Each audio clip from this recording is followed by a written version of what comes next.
Saya lagi ngapain? Ini Naya lagi liatin video banjir yang kemarin, yang di Aceh dan Sumatera. Kenapa ya sedih? Ya sedih lah, Sa. Kan mereka saudara-saudara kita juga. Masa saudara kita kena bencana kita nggak sedih? Tapi banjir ini katanya bukan bencana alam. Tapi karena ada orang yang nebangin hutan, makanya jadi banjir. Emang iya ya? Emang Alisa kata siapa? Ya kata teman-teman kakak lah. Kemarin di video aja ya banyak yang bilang kayak gitu. Bisa jadi iya, tapi itu bukan tugas kita mikir itu. Sekarang tugas kita itu gimana caranya kita bantu saudara-saudara kita yang lagi kena musibah, yang lagi kena bencana, yang kebanjiran, yang rumahnya hilang, yang anaknya hilang, yang orang tuanya meninggal.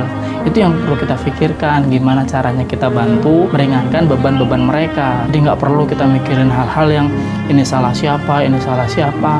Itu bukan tugas kita. Jadi tugas kita sekarang, kayak mana kita bantu saudara-saudara kita dengan apa yang kita punya. Jadi gimana caranya membantu mereka? Kan kita jauh. Ada beberapa cara yang bisa kita lakukan untuk bantu mereka. Yang pertama misalnya kalau kita dekat sama mereka, ya kita bisa jadi relawan dengan ikut bantu evakuasi, nolong-nolong korban. Atau kita bisa salurkan baju-baju bekas kita yang masih layak, masih bagus, kita salurkan ke mereka. Karena mereka kan kebanjiran gak ada harta benda. Atau kalau kita punya makanan, bisa bantu juga ke mereka, kita kasih mereka makanan. Itu kalau kita dekat.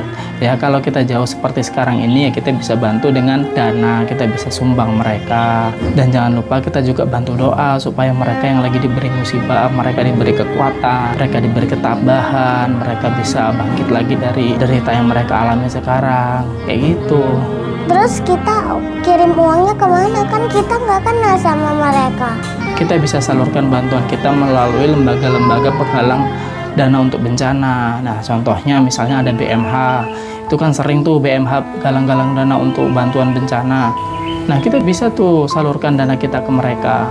Atau kalau kita punya kenalan langsung ke sana, ya kita bisa langsung bantu transfer ke sana. Bisa kayak gitu. Yang pasti kalau kita ada kemauan, yang pasti kalau kita ada niat untuk bantu, itu banyak jalan lah. Lembaga-lembaga lain juga ada. Kakak bisa bantu mereka juga kayak? Masya Allah, kakak mau ikut bantu. Kakak mau bantu, tapi tabungan kakak cuma sedikit. Bisa aja, mau sedikit mau banyak ya nggak apa-apa. Yang penting kan niatnya baik. Selama niatnya baik, insya Allah nilainya itu sama besarnya. Dari yang sedikit-sedikit itu nanti kan dikumpulkan sama teman-teman yang lain, sama donatur-donatur yang lain, nanti kan jadi besar. Itu jadi uang itu bisa bermanfaat untuk korban-korban bencana yang ada di sana. Uang kakak cuma 30.000, bisakah? Iya bisa, Masya Allah.